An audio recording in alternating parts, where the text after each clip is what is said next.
Gusto ko lang naman malaman nyo na ang isipan ko'y gulong-gulo. Nagtatanong kung susundan ko siya, dahil ang puso ko ay nabihag nga.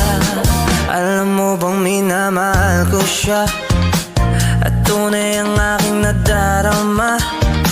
Kahit ako'y nagmumukhang tanga, ay ayos lang basta kasama siya. Kahit sabihin pa ng iba, nababaliw na akong talaga. Kahit merong ibang nagcha-cha-cha, nagrurumba, nagsasalsa, pwedeng sabihin nyo to sa kanya. Ang puso ko'y nahihirapan na. Ano pa bang pwede kong gawin na